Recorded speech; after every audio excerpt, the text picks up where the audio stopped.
Hello friends, welcome to my channel excellent coaching. आज chapter 12 start करेंगे, application of psychology to environment and related fields. इसमें हम बात करेंगे एनवायरमेंटल साइकोलॉजी के बारे में। तो एनवायरमेंटल साइकोलॉजी क्या है? ये भी एक साइकोलॉजी की ऐसी फील्ड है जो ह्यूमन बींग्स का उनके एनवायरनमेंट के साथ क्या रिलेशन है उस चीज़ के बारे में स्टडी करती है। अब ये रिलेशन स्टडी करने की ज़रूरत क्यों है? ताकि उस एनवायरनमेंट को यूज़ करके ह्यूमन बींग्स अपने वेल बींग को इम्प्रूव कर सके, अपने आप को फिट कर सके अपने एनवायरनमेंट के according. Environmental psychology has a broad and multidisciplinary focus. इसके अंदर बहुत सारी चीज़ें आ जाती हैं, इसका बहुत ब्रॉड फोकस होता है। It borrows from various traditions of psychology and uses the knowledge base to study the impact of human behavior on the environment and that of the environment on human behavior।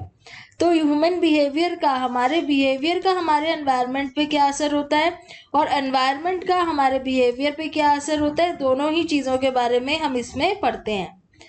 अब इसमें जो recurrent issues है, recurrent issues जो बार बार issues उठते हैं जिसके बारे में हमें रिसर्च करनी पड़ती है, वो कुछ इश्यूज हैं जो इन्होंने यहाँ बताए हैं। जैसे what is the impact of environmental stressors. Environment में बहुत सारे स्ट्रेसर्स होते हैं, जैसे नॉइस पॉल्यूशन, जनरल पॉल्यूशन जो होता है, स्मोक और क्राउडिंग, इन सारी चीज़ों का हमारे बिहेवियर पे क्या इम्पैक्ट होता है। How do we cope with these stressors, हम इन स्ट्रेसर्स के साथ कैसे कोप करते हैं। What is the impact of human behavior on our environment? Why do people use environment degrading technology and how do these affect? और हम लोग ऐसी चीज़ें क्यों यूज़ करते हैं जो हमारे एनवायरनमेंट को ख़राब करती हैं, तो ये इसका इफेक्ट हमारे एनवायरनमेंट पे कैसे होता है। How to motivate people toward showing conservation behaviour, लोगों को कैसे कंजर्व करने के लिए मोटिवेट किया जा सके, कैसे अपना एनवायरनमेंट को सेव करने के लिए मोटिवेट किया जा सके। एनवायरनमेंटल इश्यूज़ को लेके कैसे हम अवेयरनेस और ज़्यादा लोगों के बीच में बढ़ा सकते हैं। How can psychological principles be used in architecture, in designing houses, schools and public places. तो अर्गोनॉमिक्स का भी इसमें रोल आ जाता है कि कैसे हम अपने साइकोलॉजिकल प्रिंसिपल्स का यूज़ कर सकते हैं उन जगहों पे जहाँ पे हम ज़्यादातर रहते हैं, जैसे घर, स्कूल, पब्लिक प्लेसेस हो गई, ऑफिसेज हो गए। तो अपने आप को, पर्सन को एनवायरनमेंट के फिट बनाना वर्क प्लेस पे, ये भी आपके एनवायरमेंटल साइकोलॉजी के अंदर आ जाता है। अब सबसे पहले इन्होंने जो स्ट्रेसर की बात करी थी, उसमें सबसे पहले जो स्ट्रेसर लिया है वो लिया है नॉइज़। नॉइज़ क्या होता है? नॉइज़ एक अनवांटेड साउंड होती है और ये एक स्टिमुलाई होता है, जिसके बेस पे हम रिस्पॉन्स देते हैं। Sound wave in noise have certain characteristics that affect the sensory process in our ear associated with learning.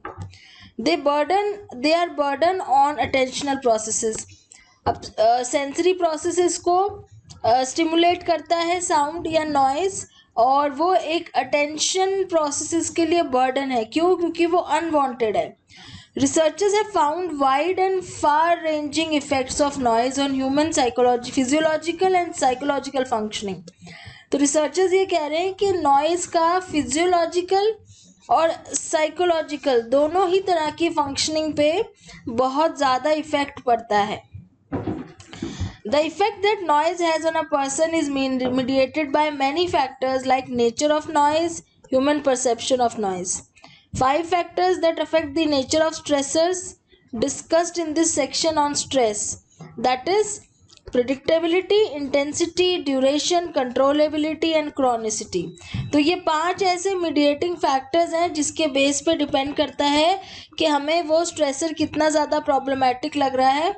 तो कुछ फैक्टर्स हैं जैसे कि predictability, intensity, duration, controllability, chronicity. ये जो 5 फैक्टर्स हैं इस पे डिपेंड करता है कि जो हमें स्ट्रेसर जो हम फील कर रहे हैं, चाहे वो नॉइज़ हो या पोल्यूशन हो, वो हमें कितना परेशान कर रहा है। तो इन फैक्टर्स के बेस पे हम उस चीज़ को, इंटेंसिटी को और प्रिडिक्टेबिलिटी को ध्यान में रखते हुए हम रिएक्ट करते हैं। तो जैसे प्रिडिक्टेबिलिटी पहली चीज़ हो गई। प्रिडिक्टेबिलिटी का मतलब कोई चीज़ आपको पहले से पता है कुछ होने वाला है। Any sudden and unpredictable event in the surrounding automatically draws our attention towards it. अब अगर आप मान लो सडनली कोई क्रैकर ब्लास्ट हुआ है तो आपका ध्यान उस तरफ जाता है, बहुत ज़ोर से सडनली आवाज़ आई है तो उधर ध्यान जाता है आपका। Not only this, unpredictable stimuli leads to automatic arousal, क्योंकि वो अनप्रिडिक्टेबल था इसलिए ऑटोमेटिकली हम अराउज हो जाते हैं। जैसे स्नेक अगर आपने देख लिया तो आप सडनली अलार्म हो जाओगे। Such physiological response is also produce due to unpredictable noise. तो नॉइज से भी उसी तरीके का ही एक फिजियोलॉजिकल रिएक्शन आता है। सडनली कहीं पे ब्लास्ट हुआ, आप अराउज हो जाओगे, अलर्ट हो जाओगे, क्योंकि वो अनप्रिडिक्टेबल था। दूसरी चीज है intensity. Intensity of noise has been correlated with hearing difficulties in many studies. For example, Raja and Ganguly have found that hearing capacity of workers in a printing press were adversely affected by noise as compared to a group of employees in an academic institute. तो जो लोग printing press में काम करते थे उन लोगों की हेयरिंग कैपेसिटीज बाकियों से कम थी जो एकेडमिक इंस्टीट्यूट में काम करते थे। दो ग्रुप्स को कंपेयर किया था, एक ग्रुप वो था जो प्रिंटिंग प्रेस में काम करता था, दूसरा एकेडमिक इंस्टीट्यूट में। तो दोनों के हियरिंग कैपेसिटी में फर्क आया, क्योंकि प्रिंटिंग प्रेस वाला जहाँ पे काम होता है वहाँ पे शोर बहुत होता है। They note that noise of the printing press workers were exposed to 110 decibel. Not only hearing ability, researchers have found that exposure to high intensity noise more than 90 decibel increases blood pressure, heart rate and skin conductance and catecholamines. तो ये catecholamines है, बीच में spelling ई missing है, इसके बीच में CATECHO catecholamines.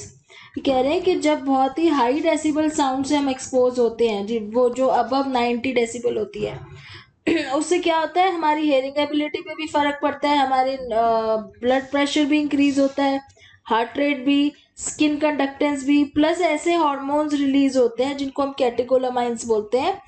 ये वो hormones हैं जो एड्रीनल ग्लैंड बनाता है। एड्रीनल ग्लैंड जो आपकी किडनी के ऊपर जो ग्लैंड है, और ये तभी बनते हैं जब हमारी बॉडी इमोशनली या फिजिकली बहुत ज़्यादा स्ट्रेस में होती है। तो इस तरह की चीज़ें हमारी फिजियोलॉजिकली बॉडी में इस तरह के चेंजेस होते हैं जो यूजुअली तब होते हैं जब हम स्ट्रेस में होते हैं।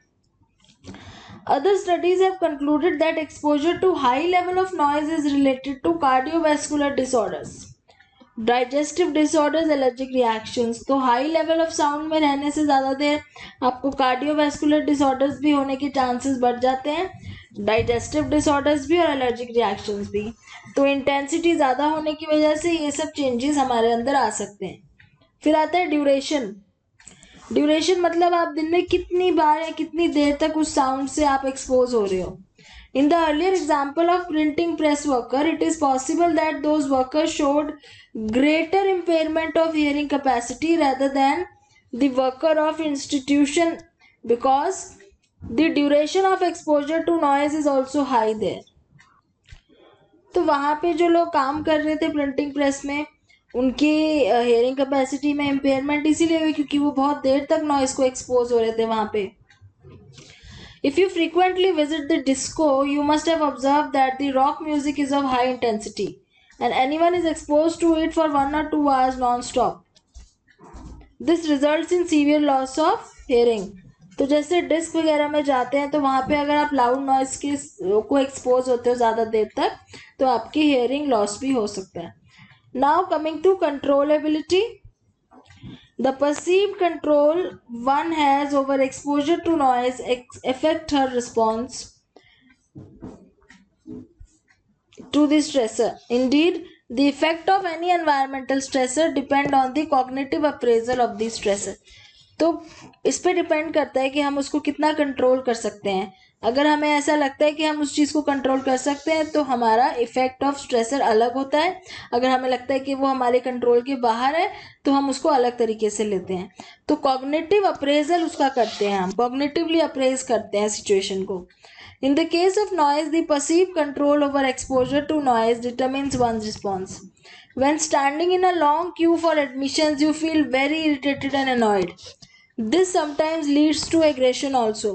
This is so because you have you don't have any control over the noise. People living near a railway tracks become irritated because their perceived control over the stressor is low. तो जहाँ पे आपको लगता है कि आपका noise के ऊपर कोई कंट्रोल नहीं है, वहाँ पे आपको स्ट्रेस ज़्यादा फील होता है. If on the other hand, if you are attending a noisy party, you don't get irritated by the noise because you could control your exposure to the noise by leaving the party. लेकिन अगर आप किसी ऐसी party में गए हो जहाँ पे नॉइज़ बहुत ज़्यादा है, वहाँ पे आपके कंट्रोल में है चीज़ें, क्योंकि आप उस पार्टी को छोड़ सकते हो अगर आपको नॉइज़ नहीं चाहिए तो वहाँ पे आप इरिटेट नहीं होते हो. In the experiment, people were given the opportunity to control noise, having the option to switch off the loudspeaker. They tolerated the noise easier than a group of people without control over the. तो यहाँ experiment करके देखा था इन्होंने कि कुछ लोगों को लाउड स्पीकर का कंट्रोल दे दिया था, उन्हें बोला था कि वो जब चाहे उसको बंद कर सकते हैं, तो उन लोगों ने उसको ज़्यादा बेटर टॉलरेट कर लिया एज कम्पेयर टू वो वाला ग्रुप जिनके हाथ में कोई कंट्रोल नहीं था. तो इस पर डिपेंड करता है. इससे ये दिखाते हैं कि हम अगर कंट्रोल कर सकते हैं किसी चीज़ को तो हम उसको ज़्यादा स्ट्रेसफुल वे से नहीं लेते. फिर आ जाता है क्रॉनिसिटी. तो क्रॉनिक वही चीज़ होती है जो काफ़ी लंबे समय तक चलती है.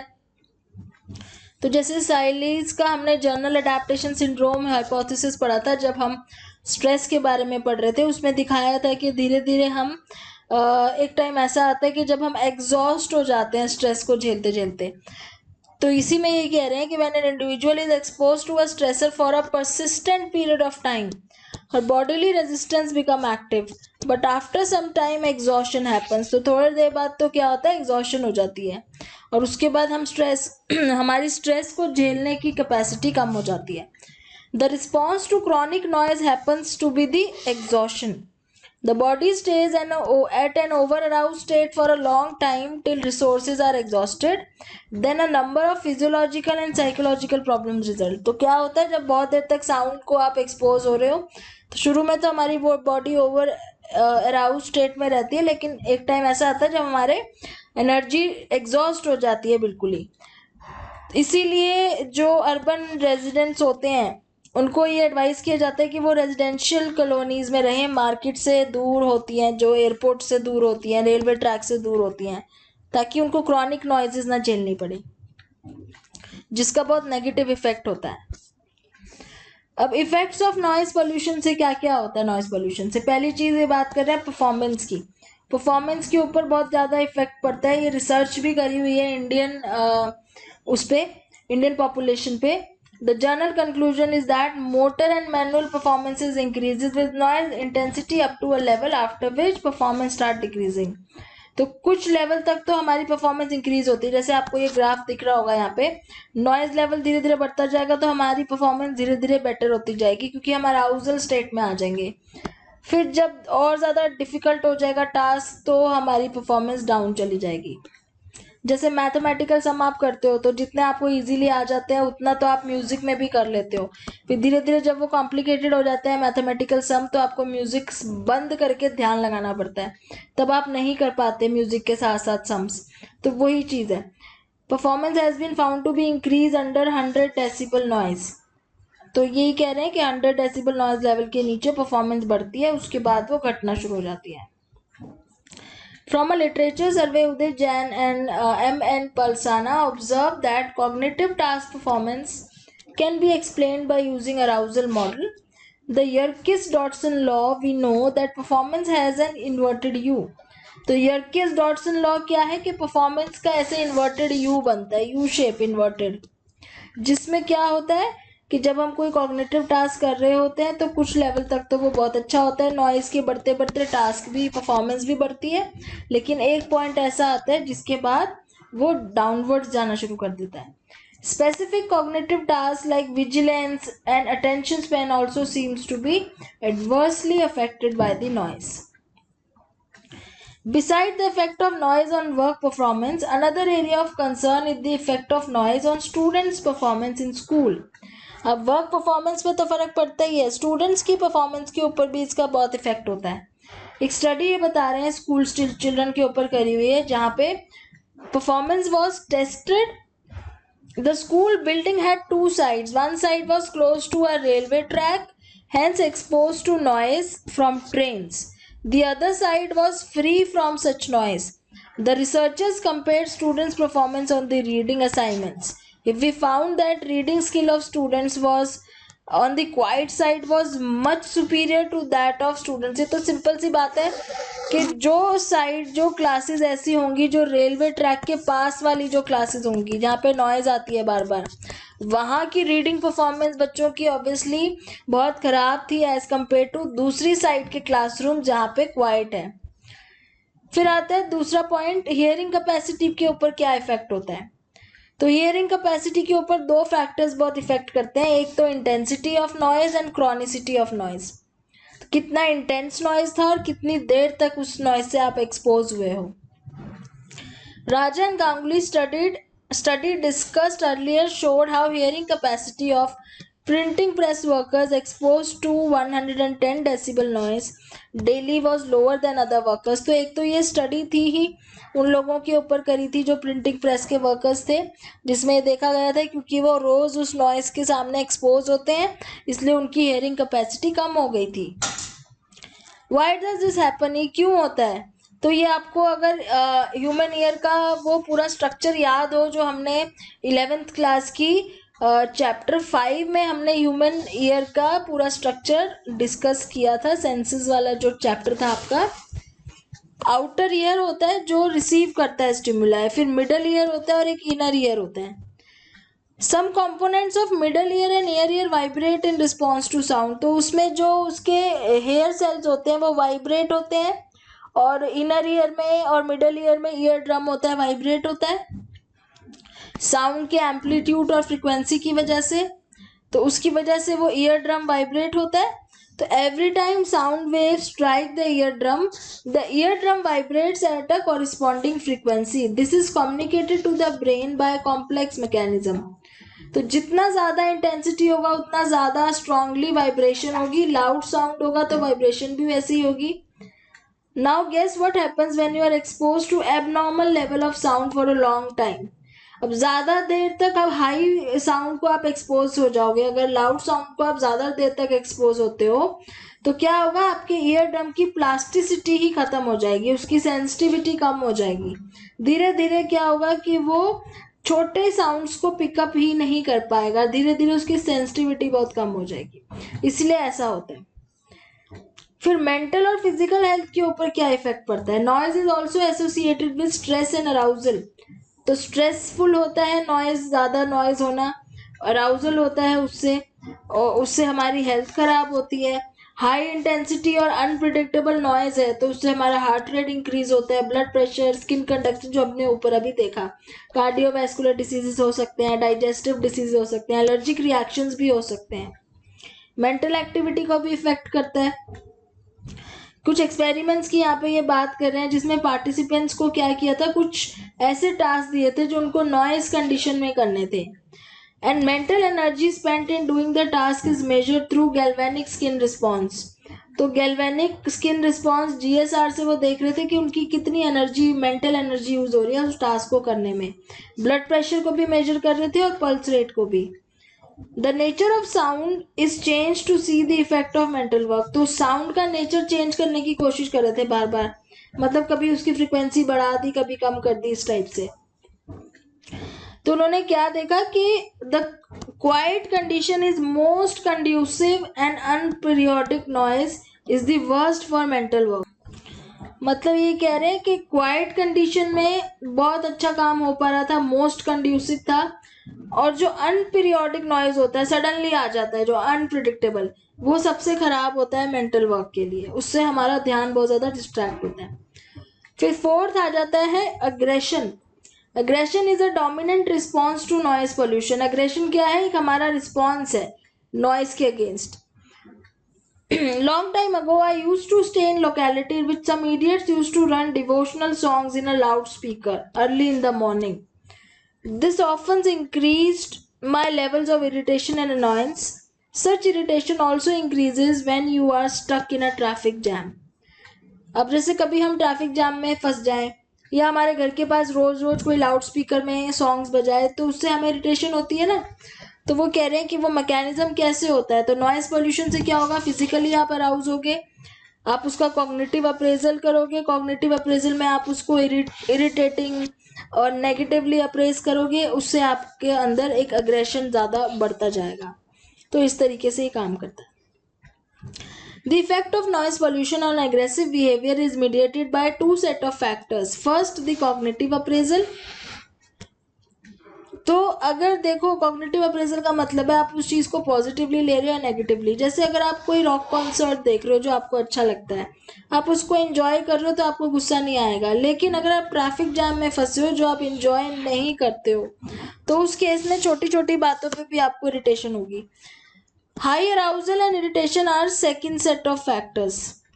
फिर क्या होता है, आप अराउज हो जाते हो, अलर्ट हो जाते हो, उसकी वजह से इरिटेशन की वजह से आपको गुस्सा जल्दी आ जाता है।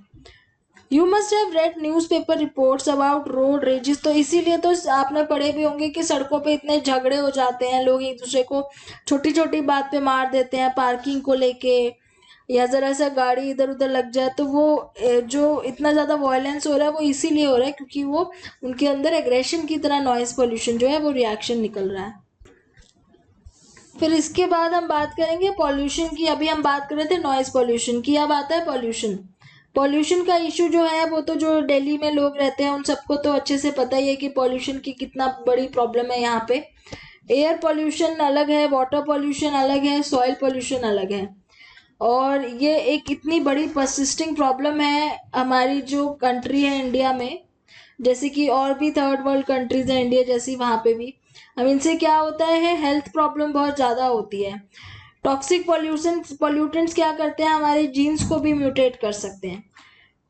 Talking of pollution as a stressor, let us understand how serious problem in terms of predictability, intensity, controllability and chronicity. So as regards intensity, pollution as a stressor is very intense in urban areas. तो urban areas जैसे कि दिल्ली हो गया या दिल्ली के आसपास जो areas हैं, यहाँ पे तो बहुत ज़्यादा ही इंटेंस पॉल्यूशन होता है। स्पेशली ये दिवाली के आसपास के टाइम पे जब शुरू में जब विंटर्स आने लगती हैं, तो यहाँ पे क्यों इतना ज़्यादा होता है, ह्यूज पॉपुलेशन की वजह से, हाई व्हीकुलर एमिशंस की वजह से, हाई सीवेज वेस्ट की वजह से, नॉन बायोडिग्रेडेबल प्रोडक्ट्स इतने ज़्यादा यूज़ हो रहे हैं। अब इतनी सारी चीज़ों की वजह से क्या होता है, the upper class is the greater polluter. अभी बोल रहे हैं जो अपर क्लास है ना वो बहुत ज़्यादा पॉल्यूशन क्रिएट करते हैं। Upper class members can afford to adopt to climatic changes and avoid pollution stresses by staying clean buildings with their air conditioned climate. Upper class को क्यों ब्लेम कर रहे हैं, क्योंकि अपर क्लास के पास ही व्हीकल ज़्यादा होती हैं और वही ये सारी चीज़ें यूज़ करते हैं, जैसे एयर कंडीशन या इस तरह की इलेक्ट्रॉनिक चीज़ें जिससे ज़्यादा पॉल्यूशन होता है। और वो उसको अवॉइड भी कर सकते हैं क्योंकि वो अपने रूम में एयर प्यूरिफायर और एयर कंडीशन क्लाइमेट क्रिएट करके आराम से रह सकते हैं। प्लस वहाँ पे क्लीन वाटर भी सप्लाई होता है जहाँ वो अपर अर्बन एरियाज में जो रहते हैं। लोअर क्लास मेंबर्स क्या होते हैं, वो स्लम में रहते हैं और वहाँ पे जो पोल्यूशन का जो स्ट्रेस होता है ना वो बहुत क्रॉनिक हो जाता है, वो उस चीज़ को अवॉइड भी नहीं कर पाते हैं। वो बाहर स्ट्रीट्स में रहते हैं, एयर पोल्यूशन से नहीं बच पाते, उनको साफ पानी नहीं मिलता। तो यहाँ पे ये अपर और लोअर क्लास के बीच में फ़र्क आ जाता है इंटेंसिटी का अर्बन एरियाज में। फिर कंट्रोल के बारे में बात कर रहे हैं। कंट्रोल मतलब क्या हुआ कि हम उसको कितना कंट्रोल कर सकते हैं। तो पॉल्यूशन अगर दो लेवल्स पे होता है, एक होता है ग्लोबल जिसको हम कंट्रोल नहीं कर सकते, एक होता है लोकल पॉल्यूशन जिसको हम कंट्रोल कर सकते हैं। जैसे इश्यूज कौन से हैं, ग्रीन हाउस गैसेस की एमिशन का इश्यूज है, ग्लोबल वार्मिंग का इशू है। तो ये सारी चीजें जो है ये ग्लोबल लेवल के हैं जो हम कंट्रोल नहीं कर सकते। लेकिन लोकल लेवल पे क्या है कि हम पॉल्यूशन कंट्रोल कर सकते हैं अपने व्हीकल्स के थ्रू। हम अपने व्हीकल्स को बंद करके, जैसे कि जब भी दिल्ली में पॉल्यूशन होता है तो इस चीज़ के लिए बार बार कैंपेन किया जाता है कि आप रेड लाइट पे अपने व्हीकल्स को ऑफ रखो। तो उस चीज़ से हम लोकल लेवल का पॉल्यूशन कंट्रोल कर सकते हैं। पानी को गंदा होने से लोकल लेवल पे हम अपने खुद के उस बेस पे बचा सकते हैं। अब ये क्यों नहीं हो रहा है, क्योंकि there is a low awareness of the effect of pollution. Awareness कम है लोगों की पोल्यूशन का कितना बैड इफेक्ट होता है। The largest polluters are the people who belong to upper class. और अपर क्लास लोग ज़्यादा पोल्यूट करते हैं और वो उसको अवॉइड करना भी अफोर्ड कर लेते हैं अपनी बिल्डिंग्स के अंदर रह के, तो इसलिए वो इतनी परवाह नहीं करते। Poor people are usually the sufferer, poor people इसको सफ़र करते हैं, उनको सारा इफेक्ट झेलना पड़ता है, ना वो किसी टेक्नोलॉजिकल चीज़ को खरीद सकते हैं अपने आप को बचाने के लिए, और ना वो उस चीज़ को वो कर सकते हैं, मतलब वो अफोर्ड ही नहीं कर सकते उन चीज़ों को। तो they aware not they are aware, मतलब उनको अवेयरनेस भी नहीं होती है, ना ही वो ये सब चीज़ों में इतने ज़्यादा इन्वॉल्व होते हैं। No wonder they don't show conservation behaviour, तो ऑब्वियसली उनके अंदर कोई कंजर्वेशन बिहेवियर नहीं होता है। अब पॉल्यूशन का फिजिकल हेल्थ पे क्या इफेक्ट होता है वो भी इन्होंने यहाँ डिस्कस किया हुआ है। जैसे कि सबसे पहले बात करिए मेंटल एबिलिटी की। जो टॉक्सिक वेस्ट होता है पॉल्यूटेड एयर में, वो आपकी मेंटल एबिलिटी को बहुत ज़्यादा इफेक्ट करता है। टॉक्सिक वेस्ट में जैसे लेड, एस्बेस्टॉस, इस तरह की चीज़ें होती हैं जो बहुत ही टॉक्सिक होती है हमारी बॉडी के लिए। In one study, SP Sinha and Vibha tried to correlate lead pollution with IQ level। तो यहाँ पे इन्होंने कोशिश की कि देखते हैं कि क्या lead pollution से IQ level के ऊपर कोई फर्क पड़ता है। They formed two groups of participants, one from high traffic density area and other from low। तो उन्होंने दो ऐसे लोग ले लिए जो अलग अलग एरिया से थे, एक ऐसा एरिया जहाँ पे बहुत ही हाई ट्रैफिक है और एक ऐसा एरिया जो लो ट्रैफिक एरिया से है। उनके हेयर सैंपल्स कलेक्ट किए गए और देखा गया कि उसमें कितना लेड है। ठीक है, लेड के लेवल्स अमाउंट पता चल जाते हैं, क्योंकि आपके हेयर में अगर लेड है तो आपके हेयर सैंपल से भी पता चल जाएगा। IQ लेवल का उनका असेस किया गया, कौन से असेसमेंट टेस्ट से, वेशलर इंटेलिजेंस स्केल यूज करके। और क्या उनकी स्टडी में निकला, the children from high traffic density area had more lead in their hair because vehicle emissions has high concentration of lead। However, Sinha and Vibha also found that this group had lower level of IQ। तो यही था कि IQ level भी कम था high traffic density में रहने वाले लोगों की, जिनके बालों में लेड की कॉन्सेंट्रेशन ज़्यादा मिली थी, उनका IQ जो लेवल था वो ऑब्वियसली उन दूसरों से कम था जो लोअर ट्रैफिक एरियाज में रहते थे। तो इसीलिए कह रहे हैं कि हो सकता है कि जो स्लम में रहते हैं, जो हमेशा ही ट्रैफिक के बीच में ही रहने वाले लोग हैं, उनकी कॉग्निटिव डेवलपमेंट भी लो होती है। फिर परफॉर्मेंस के ऊपर क्या इफेक्ट होता है, people working in highly polluted areas have to use lots of resources in coping. They face lung problems, have breathing difficulties.